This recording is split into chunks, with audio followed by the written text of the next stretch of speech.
Bien, continuamos con la segunda parte de el capítulo 3 de Efesios. Ya nuestro hermano Santiago había abordado hasta el versículo 13 y yo voy a partir desde allí, desde el versículo 13 hasta el versículo 6 del capítulo 4. Vamos a abordar esta porción, donde Pablo comienza, ya desde el versículo 1, comienza diciendo, por esta causa, bien, y de ahí arranca en el desarrollo de lo que es el capítulo 3, y con causa se refiere, por supuesto, a todo lo que hasta aquí ha venido exponiendo en el capítulo 1 y más precisamente en el capítulo 2 e inclusive parte del capítulo 3. Donde expone que ahora los creyentes en Cristo Jesús somos hechos nueva criatura, nuevos hombres, nueva creación, donde ya no hay judío, donde ya no hay gentiles, donde no hay esclavo ni libre, sino que todos los creyentes son uno solo en Cristo, una sola creación. Ya no existe ninguna lejanía entre el hombre y Dios porque Jesús mismo se encargó de reconciliarnos y de acercarnos a Dios a tal punto que no solo se trata de estar lo más cerca posible, sino nos incluyó en la familia de Dios, Dios nos adoptó a nosotros como sus hijos y en el sentido objetivo como iglesia Él vino a morar en nosotros y en este sentido nosotros somos casa de Dios, la casa espiritual de Dios construida en el fundamento de los apóstoles. Entonces, esta es la causa que Pablo ya ha venido explicando, por la cual él ahora va a exponer y va a orar, y también esta es la causa por la cual Pablo es, por la administración de Dios, hecho apóstol a los gentiles. Y tiene nada más ni nada menos que el trabajo de explicar, no solo de exponer, sino de explicar y aclarar todo el misterio que había estado oculto desde tiempos antiguos, que fue dado, que de alguna manera fue anunciado a Abraham, como se exponía, que también fue mencionado por los profetas, pero que ellos de alguna manera no llegaron ni a entenderlo, ni a explicarlo de la forma en la que Pablo se encargó por la virtud del Espíritu de exponerlo y aclararlo a todos los gentiles, ¿sí? Pablo no por virtud humana, sino por, como él mismo dice, por la revelación exclusiva del Espíritu Santo. Esto nos muestra que no fue por la educación que tenía Pablo, ni por las virtudes, ni por su elocuencia, ni por nada que él haya tenido antes, que él haya sido escogido para ser servidor de Cristo, sino solamente por la administración de Dios y por la capacitación de Dios y por la preparación que Dios le dio para llevar adelante este trabajo.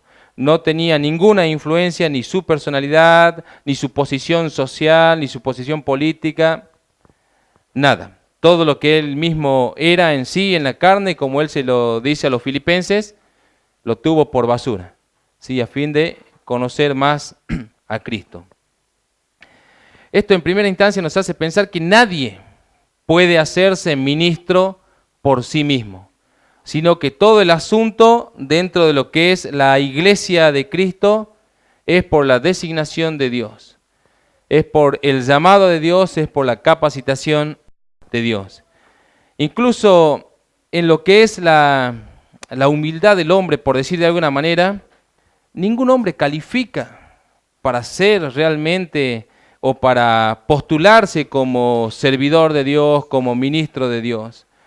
Y en este sentido Pablo se siente indigno, ¿sí? Si tan solo podríamos hacer una introspectiva, ¿sí? Revisar nuestro corazón, ver si realmente calificamos, si estamos limpios o no, si llevamos una vida digna para ser siervos de Dios, nos damos cuenta que somos indignos de servirle.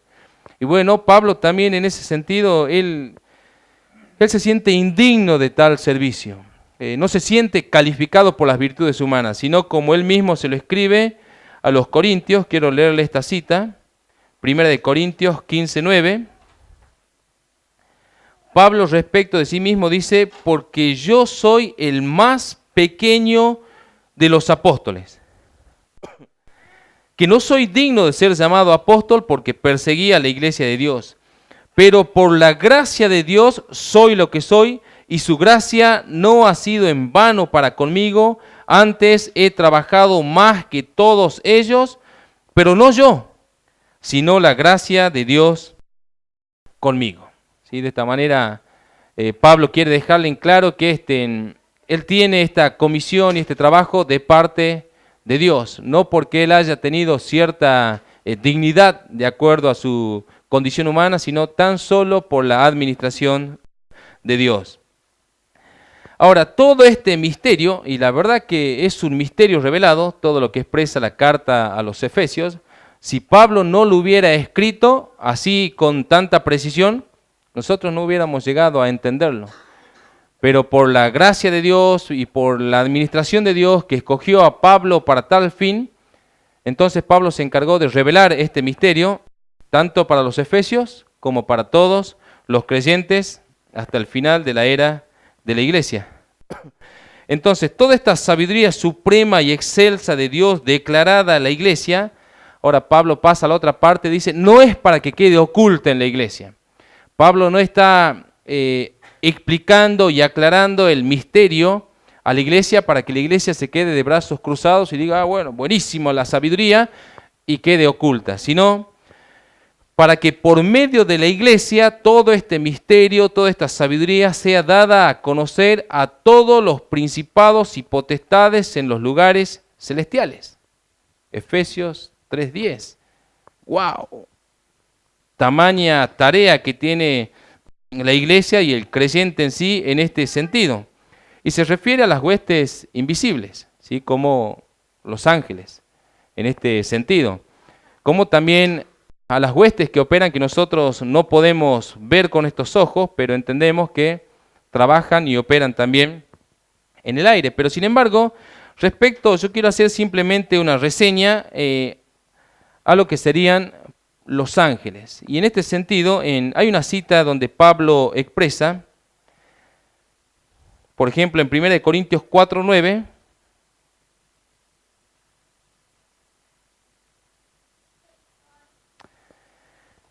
allí dice, porque según pienso, Dios nos ha exhibido a nosotros, los apóstoles, como últimos, como postreros, como a sentenciados a muerte, puesto que hemos llegado a ser espectáculo al mundo, a los ángeles y a los hombres. De esta manera nos muestra que los ángeles son espectadores de las cosas que le acontecen a la iglesia y que de alguna manera están observando, pero observando para entender, no para entretenerse. Porque de alguna manera Dios designó, por decir de alguna forma, que por medio de la iglesia también estas huestes espirituales puedan entender el propósito y el plan de Dios y que también a ellos les sea revelado el misterio. Por ejemplo, Jesús mismo expresa en Lucas 15:10, así le digo que hay gozo delante de los ángeles de Dios por un pecador que se arrepiente. Nuevamente vemos a los ángeles tener cierta participación en el asunto del plan de Dios, pero como espectadores. Pedro también en su primera carta, en 1 Pedro 1:12, escribe que los ángeles anhelan mirar el desarrollo del plan de Dios trazado desde la antigüedad, sobre toda la creación y de cómo opera también la salvación de forma horizontal hacia toda la humanidad. Entonces, esto nos hace pensar que por medio del proceder de la iglesia, tanto en el sentido práctico como en el sentido doctrinal, le es revelado a las huestes espirituales también este asunto que había sido un misterio para todos. En otras palabras, Dios escogió revelarles su misterio a las potestades espirituales por medio de la iglesia. Y eso nos hace pensar o nos dice a nosotros que somos los agentes encargados de dar a conocer la multiforme sabiduría de Dios a los principados y potestades en los lugares celestiales, por medio de nuestro andar, por medio de nuestra vida, por medio de nuestra predicación.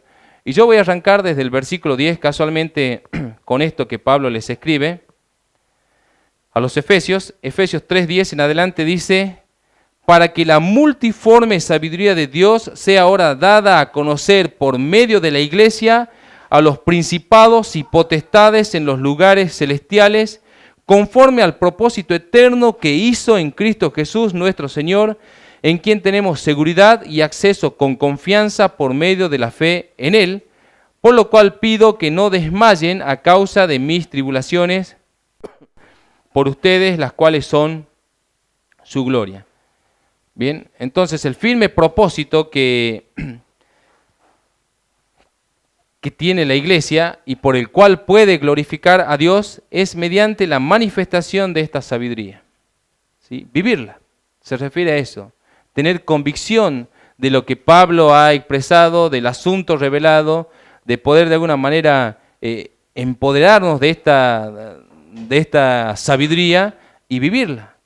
¿Sí? Porque el vivir la doctrina de Cristo, el vivir la revelación, el hacer uso de la sabiduría para vivir, va a ser lo que va a hacer la distinción entre el cristiano y el incrédulo.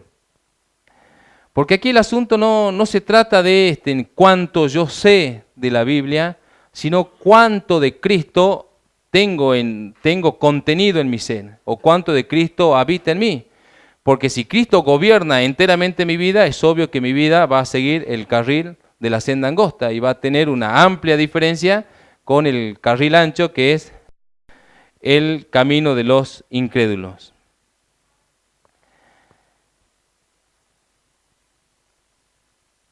Entonces, la iglesia es la encargada de poder llevar adelante la manifestación de esta sabiduría a todos lados, ¿sí? a todas las huestes, principados y potestades, sabiduría que exhibe a Cristo como el único camino al Padre, porque solo por medio de Cristo, por medio de sus méritos, todas las personas tienen acceso a Dios con toda confianza, como dice, pero por medio de la fe en su sangre, por medio de lo que es la convicción de esa sangre derramada, de esa obra expiatoria, podemos acercarnos a Dios con toda confianza como un hijo tranquilamente puede acercarse a un padre.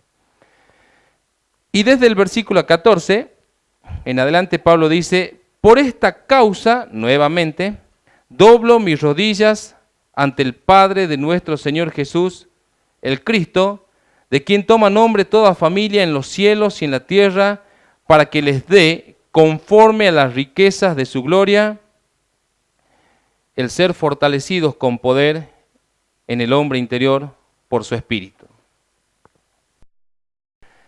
Y a partir de este verso, Pablo de alguna manera retoma lo que ha empezado desde el versículo 1 del capítulo 3, como si hubiera empezado mencionando la causa, hace un paréntesis y vuelve de nuevo a tomar esta causa que ya ha sido expresada, como hemos dicho, en todo el capítulo 2, con algunas partes también del capítulo 3, donde se reveló lo que estuvo oculto y donde se le mostró también a la iglesia cuál es el compromiso y el trabajo que tiene la iglesia a partir de conocer esta verdad, ¿sí?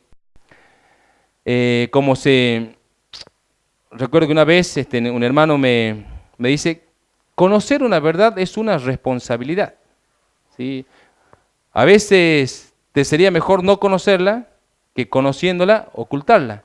Entonces, a fin de que Cristo pueda revelarle este asunto a la iglesia, eso implica para nosotros una gran responsabilidad. Ahora conocemos la verdad y tenemos que declarar esa verdad.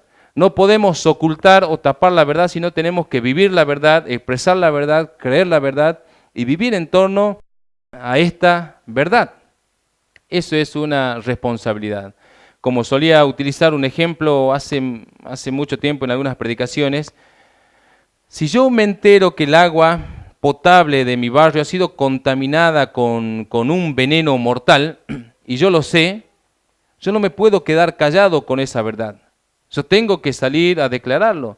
Y si por alguna manera, y de alguna manera los vecinos me dicen, pero tú estás loco, hemos estado tomando esta agua sin problema, nada nos ha pasado, y si se burlan de mí, si me expulsan del barrio, de una u otra manera, yo soy responsable de entregar esa verdad, de impartirla. Bueno, del mismo modo la iglesia con la verdad de Cristo revelada nos hace responsables ahora de administrar esta verdad, de predicarla y de vivirla, no de ocultarla o de taparla. Entonces este asunto le llevó a Pablo a orar de forma constante e incluso de rodillas, como un ruego piadoso e intenso delante de Dios, para que cada creyente de la iglesia sea dotado y vestido del poder de Dios para contener esta verdad y para exhibirla. ¿Saben por qué, hermanos? Porque según el hombre carnal no tenemos ni fuerza ni potencia para sostener la verdad de Cristo, porque en cuanto nuestra integridad física se ve amenazada, inmediatamente huimos, inmediatamente nos avergonzamos de la verdad. Por eso Pablo ruega, y aún de rodillas, de forma insistente y piadosa a Dios, para que Dios les dé a los creyentes el poder de su Espíritu, para que realmente los vista con el poder, para que no solamente puedan conocer esta verdad, sino vivirla y exponerla de la manera que debe ser. Sin la intervención del poder de Dios en nuestras vidas, nada podríamos hacer con la verdad. Pablo mismo dice de él respecto de su servicio en Colosenses 1:29, él expresa de esta manera: por lo cual también trabajo luchando según la potencia de Él, la cual actúa poderosamente en mí. Y nos hace pensar, hermanos, que todo lo que es el asunto de vivir la vida cristiana, de entender, de tener la mente de Cristo, requiere también de esa dosis del poder de Dios operando ampliamente en nuestras vidas. Entonces Pablo ora de forma insistente para que todos nosotros, todos los creyentes, tanto en ese tiempo de Efesios como de forma universal para todos los creyentes que habrían de ser redimidos por Cristo, puedan, como él dice, comprender y conocer el misterio de Dios. Que Dios nos conceda, conforme a las riquezas de su gloria, ser fortalecidos con poder de Dios en el hombre interior por su Espíritu. Wow, es una serie realmente de expresiones tan profundas, y Pablo no está hablando de poesía, sino está simplemente, él no quiere de ningún modo alindar las cosas para decirle, a ver, ¿cómo puedo impresionarlos realmente yo a los creyentes en Éfeso? Sino que él está de alguna manera exhibiendo cómo es su oración constante por ellos. ¿Sí? Pablo dice, yo ya he tenido el trabajo y la responsabilidad en el Espíritu de revelarles el asunto, de exhibir la verdad, de descubrirle cuál ha sido todo el plan de Dios desde la eternidad pasada a la eternidad presente, hacia la eternidad futura. ¿Cuál es la responsabilidad que tiene la iglesia respecto de esta verdad, de este asunto revelado? ¿Y qué es lo que sigue ahora? Pablo dice, ahora yo estoy orando por ustedes. Y estoy orando de rodillas para que el poder de Dios, para que la gracia de Dios pueda vestirlos ahora a ustedes, para que ustedes con esa verdad puedan realmente glorificar a Dios. Y aquí he encontrado 13 expresiones, por ejemplo, las riquezas de su gloria. ¿Sí? Pablo dice, conforme a las riquezas de su gloria, y si hablamos de las riquezas de Dios, en todos los sentidos, estas riquezas son inconmensurables, no se pueden medir. Son tan amplias, tan vastas, que no alcanza el ojo humano a poder distinguir dónde empieza y dónde termina. Son inagotables, de modo que Dios puede darnos en abundancia de todo aquello que le pedimos, y aún así sus riquezas seguirían intactas, como si nadie le hubiera sacado absolutamente nada.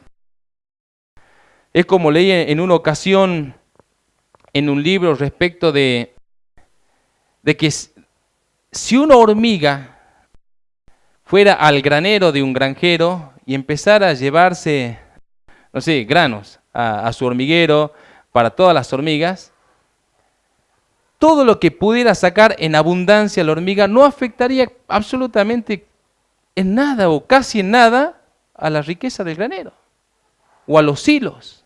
Así que tranquilamente podrían seguir tomando y sacando en abundancia y no se notaría una disminución ni en lo más mínimo. Bueno, así pasa con las riquezas de Dios.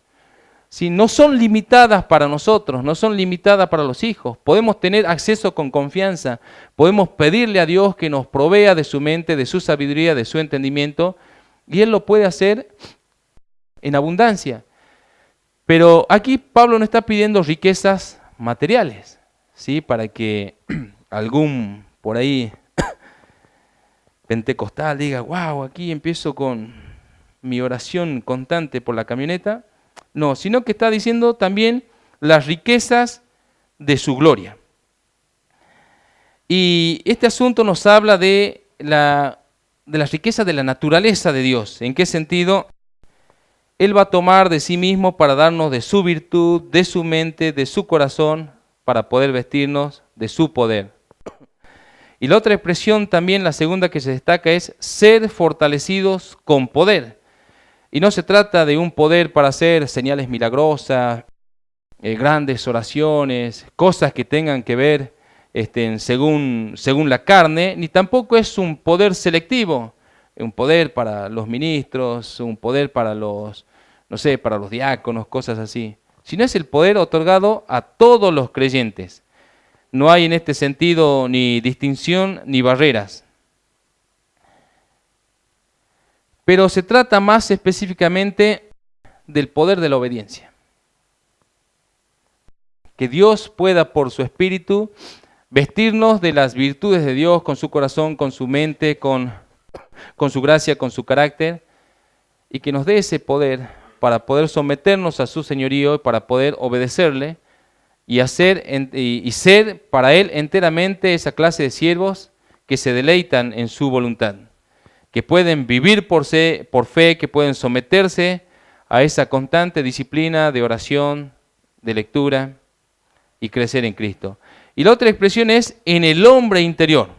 O sea, su poder opera para fortalecer nuestro interior, no nuestra carne. De modo que a medida que pasan los años y nuestro hombre exterior se va desgastando, se va enfermando, se va haciendo más viejo, más débil. No obstante así, nuestro interior, dice Pablo, se va renovando de día en día y nos da en ese sentido vigor, nos da ese fortalecimiento interior para tener la capacidad de saber vivir la vida hacia Cristo mucho más entregada, mucho más abnegada. Y a medida que más crecemos en Cristo, más poder tenemos para saber vivir o para enfrentar las cosas, incluso la muerte misma. Se cuenta por allí la historia de ciertos cristianos que podían realmente llegar al fallecimiento con una total paz, con una total entrega y sin ninguna clase de temor, a diferencia de personas sin Cristo que cuando llegan a ese momento les invade toda clase de terror, de duda y de incertidumbre. Bueno, no así el cristiano que está fortalecido en el hombre interior. Según de Corintios 4:16, Pablo escribe: por tanto, no desmayamos antes, aunque nuestro hombre exterior se va desgastando, el interior, no obstante, se renueva de día en día. Entonces Pablo ora en este sentido para que seamos fortalecidos con poder en el hombre interior, conforme a las riquezas de la sabiduría, las riquezas de la gloria de Dios. Todo para nuestro hombre interior, porque está claro para nosotros que Dios no tiene ningún interés en nuestra condición carnal, ¿sí? Ya que carne y sangre no van a heredar el reino de Dios. Y el cuerpo carnal al final es un tabernáculo temporal. Es una tienda momentánea que luego va a ser cambiada por un edificio, y se refiere a un cuerpo eterno, a un cuerpo glorificado, que puede permanecer con Dios para siempre. Entonces, en este sentido, Dios no tiene interés en nuestra carne. pero sí en nuestro interior. Él va a proveernos para nuestra vida carnal todo lo que nos hace falta, pero no más de eso. Pero sí le interesa nuestro hombre y nuestra mujer interior, que Él ha hecho nacer en nosotros, que va a hacer crecer en nosotros, porque es desde nuestro interior que tenemos que alcanzar la plenitud de la estatura de Cristo, para poder glorificar a Dios. No hay entonces ningún interés en la parte carnal, y Pablo se ha encargado de escribirlo de muchas maneras. Por ejemplo, él en Romanos 8:6 escribe: mas el ocuparse de la carne es muerte, pero el ocuparse del Espíritu es vida y paz. 2 versículos más adelante escribe: los que quieren vivir según la carne no pueden agradar a Dios. Y les exhorta a los Gálatas a andar en el Espíritu y no satisfacer los deseos de la carne. Entonces es obvio que Dios tiene un interés en nuestro interior, en hacer crecer esa naturaleza espiritual que Dios puso en nosotros.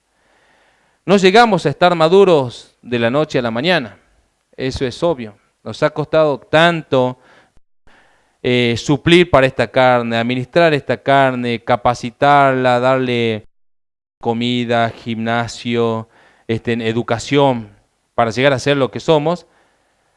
Bueno, del mismo modo, hay que invertir también ahora en el hombre interior, en esa mujer interior que Dios ha hecho morar en cada uno de los creyentes. Invertir tiempo de lectura, invertir tiempo de oración, invertir esa disciplina para cambiar el carácter, para salir de las malas costumbres y tener buenas costumbres. Hay que invertir para que nuestro interior llegue a ser esa clase de hombre que realmente glorifica a Dios. No es de la noche a la mañana, pero es un trabajo en el que tanto hombres y mujeres debemos trabajar, y de manera dura. Ahora, a partir del verso 17 al 19, Pablo escribe: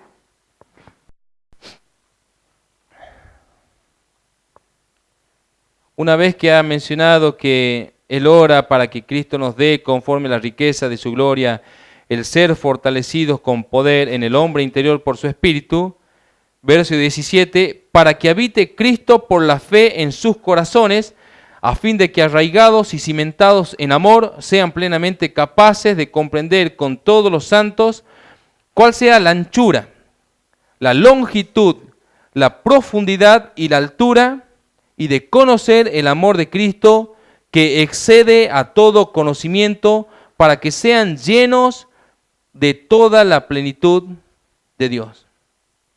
Amén.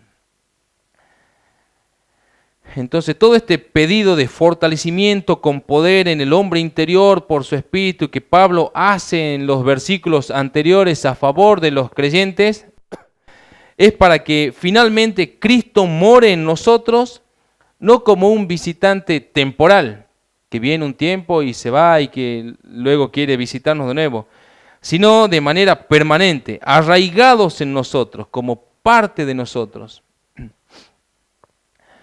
Y esto de alguna manera empieza a ser como eslabones que se van uniendo en lo que Pablo viene expresando a cada uno de los creyentes en la iglesia de Éfeso.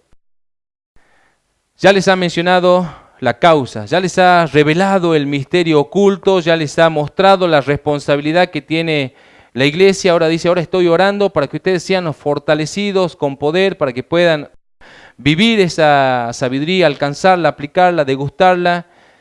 Estoy pidiéndole a Dios para que ustedes sean fortalecidos con poder en el hombre interior, conforme a las riquezas de su gloria, para que llegue al punto de que sea Cristo el que habite en ustedes, sea Cristo el que more en ustedes de manera permanente. Y esto nos vuelve al punto de que es un nuevo operador en nuestras vidas. Ya no somos nosotros los que vivimos, sino Cristo en nosotros, como Pablo lo expresa en Gálatas 2:20. Y es lo que Jesús mismo también en Juan 14:23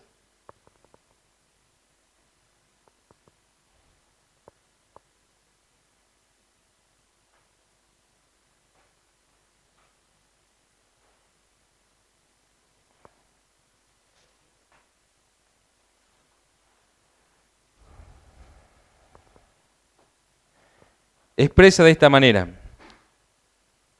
respondió Jesús y le dijo: el que me ama mi palabra cumplirá, y mi Padre le amará, y vendremos a él y haremos morada en él. El que me ama, guardará mi palabra.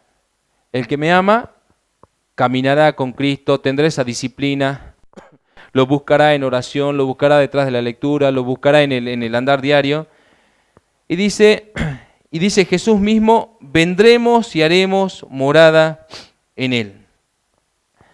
Y que Cristo more en nosotros significa que el Señor hace de cada uno de nosotros su residencia, lo que implica que Él gobierna y administra nuestras vidas. Es el que empieza a operar en nuestra mente, en nuestros deseos, en nuestro corazón. Se trata de una comunión ininterrumpida con Cristo, una comunión constante, una comunión diaria. Habita en nosotros. ¿Sí? Por ejemplo, los hermanos aquí que son casados, conviven con su esposa, la ven todos los días, hablan todos los días, desayunan todos los días, están todos los días con ella.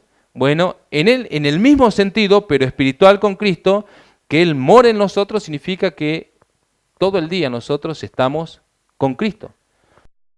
Nos levantamos con Cristo, desayunamos con Cristo, nos vamos a trabajar con Cristo, volvemos con Cristo, dormimos con Cristo. Él vive en nosotros, hermanos. Eso significa que nuestra mente va a estar pensando de manera continua en Él, todo el día. Y alguno quizá diga, bueno, eso es fanatismo. ¿En serio? No, eso es cristianismo, hermanos. Eso es cristianismo. Recuerdo que en una ocasión un hombre me dijo, le contaba, le digo, tú sabes que me encontré con cierto hermano que se la pasa hablando de Dios y en cuanto lo veo me quiere hablar de Dios, de Dios. Y esta persona me dijo, bueno, eso está mal, me dijo. Y yo en ese momento dije, sí, seguro, porque ya me tenía cansado. Pero él estaba con Cristo. Y lo único que él podía dar era eso.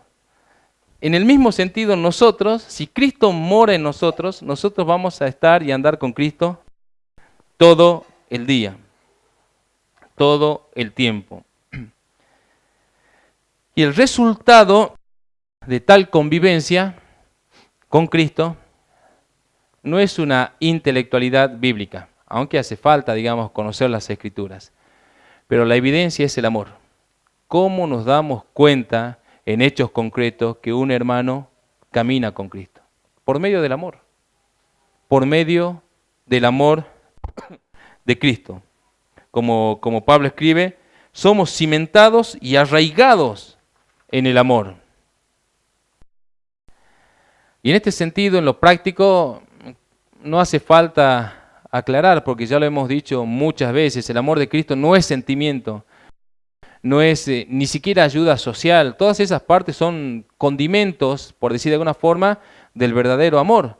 Pero el amor en sí, el amor de Cristo, tiene que ver con el negarse enteramente al yo para servir enteramente al hermano. Respecto del carácter cristiano, del carácter de este amor, Jesús dice en Juan 13:34,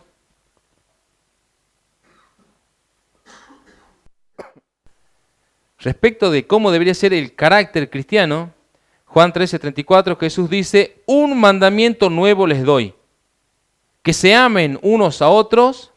¿Cómo, Señor? ¿De qué manera? Como yo les he amado, que también se amen unos a otros. En esto conocerán todos que son mis discípulos, en esto conocerán todos que son cristianos, si tuvieren amor los unos con los otros.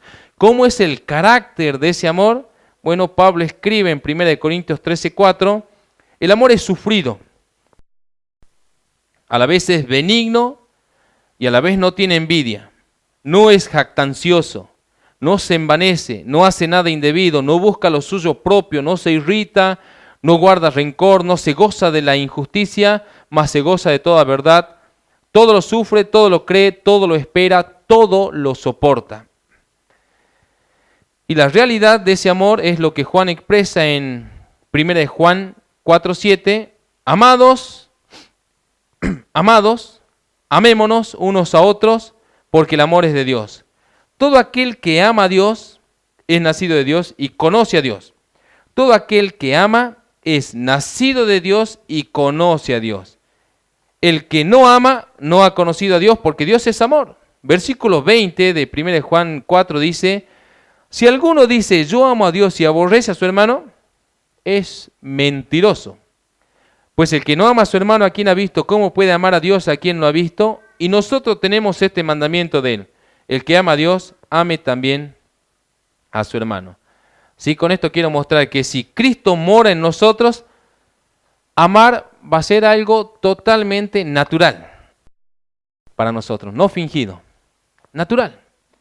Por más que no queramos amar, amar es lo único que nos va a salir si es que Cristo mora en nosotros, porque Él es amor.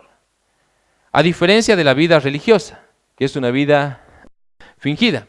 ¿Sí? Trata siempre de sobreactuarla, de llevarla bien. En casa a veces todo un desastre, pero cuando llega un hermano y acomoda todo. Bueno, eso es religión. ¿Sí? Eso no es amor. El amor no es fingido, sino es lo natural. Y como hemos visto cómo es el carácter cristiano, el carácter del amor y la realidad de ese amor en la vida de la iglesia. Y para ser más preciso todavía, la única manera de conocer el amor es teniendo el amor. La única manera de entender ese amor es teniendo el amor. Pablo escribe: a fin de que arraigados y cimentados en amor, sean plenamente capaces de comprender con todos los santos las dimensiones de ese amor y a su vez conocer el amor de Cristo. Y hasta aquí la palabra comprender es la traducción del vocablo catalambano, que se refiere a darse cuenta o entenderlo de manera racional, por decir de alguna forma. Es como abrir los ojos para ver lo amplio de este amor, lo inmensurable, por decir de alguna manera, cómo se despliega el amor de Dios en toda la creación por medio de su anchura, su longitud, su profundidad y su altura. Es como que en principio te abre el entendimiento para hacerte entender ese amor, para hacerte comprender. Y uno dice: wow. Así que así es el amor de Dios, así es de alto, así es de profundo, así es de ancho, así es de largo el amor. Y podríamos, por ejemplo, entre tantas cosas que podría decirse de la dimensión de su amor, que su anchura en el plano horizontal se refleja por medio de la aceptación que Dios hizo tanto de judíos y gentiles en un mismo cuerpo. Su longitud podría hacerse notoria también por medio de que Dios nos escogió en Él antes de la fundación del mundo para que estemos con Él después de que el mundo termine. Su altura podría verse por medio de lo que Él ya trazó respecto de que somos bendecidos, como comenzaba en Efesios capítulo 1, en los lugares celestiales, en Cristo, en los cielos. ¿Sí? Hasta allí llega su bendición que Él ya trazó, su altura y su profundidad, por medio de la humillación de Cristo al vestirse como nosotros y descender a las partes más bajas a fin de redimirnos. Esto, de alguna manera, en primera instancia, Pablo dice comprender todo lo que abarca el amor de Cristo. Pero por otro lado, vemos que no solo basta con comprender, lo cual se refiere, como he dicho, a la parte racional, más que otra cosa, sino también Pablo dice de conocer. Y aquí el vocablo griego es diferente, porque una cosa es comprender y otra cosa es conocer. Y hay realmente diferencia, tanto en el vocablo como lo que es el sentido de cada palabra. Y aquí estamos hablando de inosco, y hace referencia a conocer en lo íntimo, en lo empírico, en lo experimental, en lo vivencial. Hace referencia a degustarlo. Y con esto Pablo está diciendo que no solamente debemos hablar del amor desde un punto de vista intelectual, como si fueran definiciones de diccionario. Tenemos que experimentar el amor de Cristo. Tenemos que degustar el amor de Cristo. Por ejemplo, de nada sirve que uno se tome el trabajo de desarrollar la doctrina del amor de Cristo y empieza a escarbar en las Escrituras, va desde Génesis hasta Apocalipsis, hablando, tratando de tener en cuenta todos los pasajes bíblicos que hablan y muestran el amor de Dios, sin perder ningún pasaje de vista y tratar de armarlo de manera prudente, de manera correcta y poder exponerlo. Aún así no conocería el amor. Simplemente sería una comprensión superficial de algo que él no conoce. Aquí se nos pide que no simplemente entendamos el amor, sino que conozcamos el amor de Cristo. No se nos pide que simplemente conozcamos la Biblia, sino al Cristo, del cual dan testimonios las Escrituras. De lo contrario, voy a utilizar un ejemplo de un predicador viejo, seríamos como marineros en tierra, que pueden tener toda la preparación respecto de cómo es adentrarse al mar, cómo es el océano, cómo es la braveza de las olas, los peligros, pero desconocerlo totalmente en la práctica. Y saben que yo les ruego al Señor que no seamos marineros en tierra. Porque si uno hiciera un paneo general del cristianismo actual, tenemos cualquier cantidad de marineros en tierra, que les encanta hablar del océano, pero no tienen idea de las profundidades del océano. Lo mismo pasa en el cristianismo. Tantas y tantas personas que se levantan hablando de Dios y del amor de Dios, pero no pueden ni entender ni una gota de lo que es ese amor porque no lo conocen. No han podido degustar. Sus vidas se limitan simplemente a algo racional, a algo exacto. Decir, bueno, tengo los versículos correctos, la respuesta correcta, listo. Ya conozco a Dios. ¿Saben quiénes eran así en el Antiguo Testamento? Los hijos de Elí. Omni y Fines eran hijos del sumo sacerdote, y por ser hijos del sacerdote, ellos mismos eran preparados en la ley, preparados en los mandamientos, preparados en todos los estatutos. Pero claramente la Escritura dice, pero ellos no tenían conocimiento de Jehová. Y la palabra conocimiento en las Escrituras no habla de algo mental. No habla de, a veces se piensa que conocimientos es leer muchos libros y ya tengo conocimiento. Puede que tenga una aplicación secular, pero en las Escrituras conocimiento habla de intimidad, de conocer. Como se dice, y el esposo conoció a la esposa, habla de que tuvieron esa intimidad. Bueno, conocer a Dios habla de intimidad espiritual, de poder conocer a Dios en verdad. ¿Qué les quiero decir en este sentido? Es de alguna manera escalar el Sinaí espiritual para ir a encontrarse con Dios y volver de allá con el rostro brilloso por la gloria de Dios. Eso es lo que cambia las vidas. Conocer a Dios es lo que cambia vidas. Conocer las Escrituras genera soberbia, genera altivez, pero conocer a Dios genera todo lo contrario. Humildad, abnegación y servicio. Y eso es lo que se espera dentro de la vida cristiana. La única forma entonces de conocer el amor de Cristo es por medio de portarlo en uno mismo. De otro modo será imposible conocerlo y comprenderlo.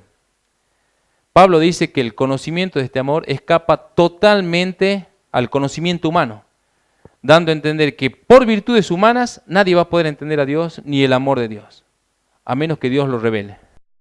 Así que dependemos totalmente de Él. Y finalmente dice dentro de este pasaje, para que seamos llenos de la plenitud de Dios. Llenos de la plenitud de Dios, llenos de su Espíritu, llenos de Cristo, porque en Cristo habita corporalmente toda la plenitud de la deidad. Es Cristo en nosotros, porque nosotros como vasos jamás vamos a poder contener el océano, todo lo que es Dios, pero sí Cristo en nosotros, operando su vida, operando su carácter, operando su amor, operando su vida misma para dar gloria a Dios.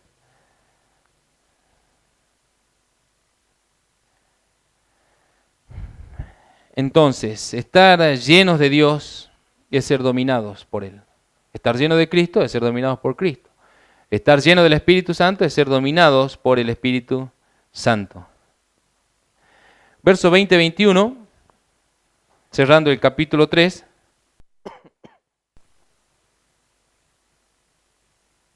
Y aquel que es poderoso para hacer todas las cosas mucho más abundante de lo que le pedimos o entendemos, según el poder que actúa en nosotros, a Él sea la gloria en la iglesia, en Cristo Jesús, por todas las edades, por los siglos de los siglos.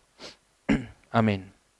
Y Pablo cierra básicamente su oración por los creyentes de la iglesia en Éfeso, con esto que sería básicamente una doxología, una forma de alabanza intelectual, mental, en el espíritu. Dios es poderoso para hacer las cosas mucho más abundante de lo que pedimos o entendemos. Dios es poderoso para hacer las cosas mucho más abundante de lo que pedimos o entendemos. Y esto es consolador. El texto es consolador. Porque nosotros, todo lo que podamos pensar que necesitamos, Dios lo va a hacer mucho más abundante. En cierta ocasión, hay varias historias similares a esta, pero una de ellas dice que en una ocasión una persona se acercó a un rey a pedirle si le podía dar básicamente la mitad de su reino. Básicamente, él se estaba por casar y el rey le dice, ¿qué quiere que haga por ti? ¿Qué quieres que el rey te regale? Y él dijo, voy a pensar y voy a volver. Y cuando volvió, básicamente le estaba pidiendo la mitad del reino. Le dijo, quiero que me des esto, que me des todas estas cosas que necesito.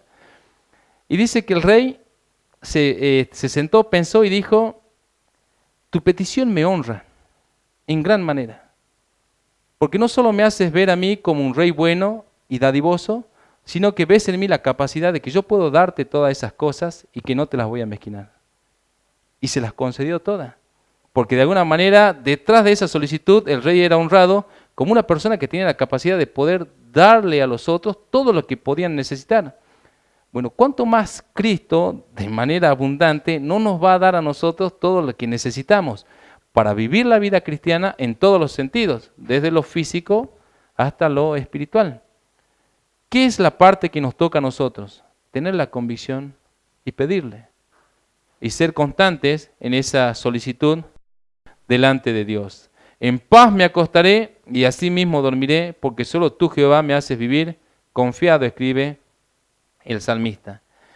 Entonces, alcanzando este nivel de entendimiento y conocimiento de la fidelidad de Dios en el amor de Cristo, nosotros debemos sumergirnos en ese ancho y vasto mar del amor de Cristo. Tienes que conocer el amor de Cristo. Tenemos que sumergirnos en Él y quedarnos a morar en Él y Él en nosotros. Finalmente, Efesios 4, del 1 al 6,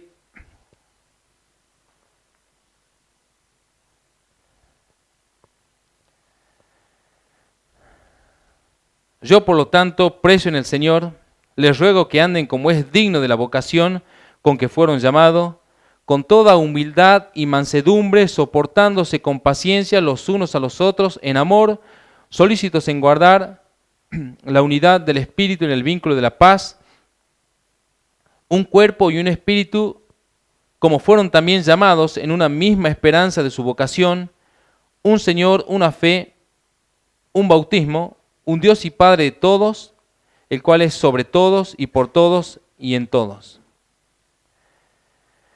Bien, y hasta el final del capítulo 3, el apóstol ya declaró a los efesios todo el misterio de Dios en todos los sentidos, tanto desde la planificación de la eternidad pasada como el trabajo, la responsabilidad de la iglesia al presente, a lo que tenemos que hacer hoy a partir de esta verdad revelada. Y en virtud de ya todo lo declarado, Pablo a partir de este capítulo y hasta el final, ya va a dar las instrucciones, las exhortaciones de cómo debe en lo práctico reaccionar la iglesia respecto de todo lo que ya ha revelado. De alguna manera Pablo dice, ya se les reveló el conocimiento, ya se les reveló el asunto, el misterio, la verdad, ya se les dijo lo que tienen que hacer, ya he orado Básicamente Pablo dice, ya les he mostrado cómo estoy orando por ustedes, ahora lo que sigue es que ustedes, en lo práctico, anden como es digno de la vocación con que fueron llamados.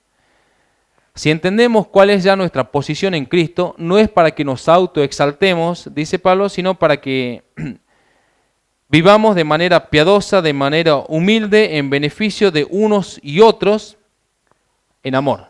Seamos dignos de vivir la vida que Cristo ha depositado en nosotros, no en arrogancia, no en altivez y en esa clase de pecados que generalmente opera en el cristiano. Las características de esta vida piadosa, en lo práctico, se ven por medio de la humildad, y humildad es lo opuesto a la arrogancia, es lo opuesto a la altivez, y tiene más que ver con humillación, con abnegación del yo para servir. A tal virtud le sigue también, Pablo menciona la mansedumbre, la cual en primer término está asociado con la obediencia sincera y absoluta a Dios en todo lo que Dios ordene. Jesús mismo dijo, aprendan de mí que soy manso y humilde de corazón y hallaréis descanso para vuestras almas. Luego está la paciencia, que es una virtud que tiene que ver con longanimidad en el ánimo. ¿Para qué? Para no actuar de forma atropellada, sino saber esperar. Sí, a veces hay, ¿cómo se mide la paciencia o cómo se demuestra la paciencia? Cuando la ofensa no causa en nosotros ese estado inmediato de irritable, sino que uno puede contenerse y esperar y luego poder responder o hablar. Y también se nos pide que nos soportemos los unos a los otros en amor. Y en lo práctico, en tal virtud, se trata de pasar por alto la ofensa, soportar a veces el mal carácter del hermano, porque uno puede levantarse de mal humor, como se suele decir, con el pie izquierdo. Y hay que aguantarlo, ¿verdad? Al hermano, uno le quiere decir algo y te responde mal. Si algo pasa con el hermano, no es igual que ayer, y está bien, algo pasó, puede haberle pasado algo, se perdió algo, se enfermó, no sé. Y uno tiene que soportar eso, no decir, ya... Soportándonos los unos a los otros. Pablo también nos habla en este pasaje de la unidad. Y dice, solícitos en guardar la unidad del Espíritu en el vínculo de la paz. Y hemos de saber que la unidad de la iglesia no es un asunto mágico que simplemente sucede. Tenemos que trabajar para la unidad. Hay que tener disposición para estar unido. Hay que tener entrega y colaboración para estar unido. ¿Qué suele pasar en las iglesias? Al revés pasa en las iglesias, ¿sí? En vez de estar unidos en el vínculo de la paz, están desunidos en el vínculo de la hostilidad, de la guerra. ¿Por qué? Porque pueden estar juntos, pero en cuanto pasó algo, o que una hermana o un hermano dijo algo que no le cayó bien al otro, ¡pum!, división. División. Un tiempo estaban juntos, todo muy amable, andaban de aquí para allá juntos, pero algo pasó, división, división. Sin embargo, Pablo dice, estén solícitos en la unidad del Espíritu, en el vínculo de la paz. Y eso es trabajar. Entonces, hay que soportarse unos a otros, ¿sí? Como la parte humana nuestra puede fallar en el sentido del carácter y podemos ofendernos unos a otros, pero eso no significa que tienen que generarse inmediatamente la división, sino también tener la disposición de decir, o me equivoqué en esto, o te equivocaste en esto, pero sigamos adelante en el vínculo de esa unidad en el Espíritu.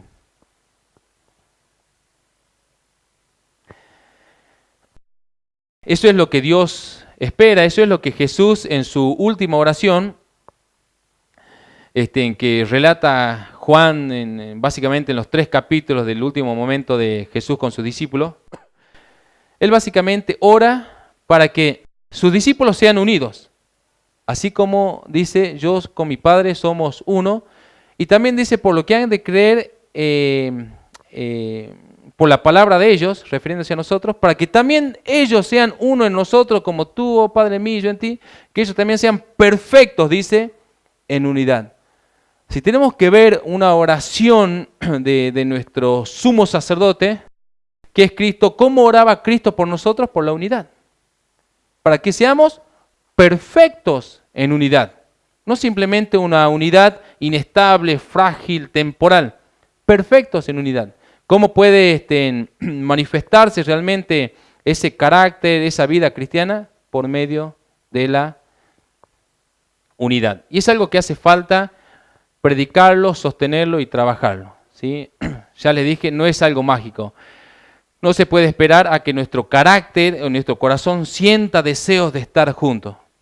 Estaría genial que eso pase, pero si no hay deseo, igual hay que estar juntos. ¿Bien? Y aprender a tolerarse y a soportarse.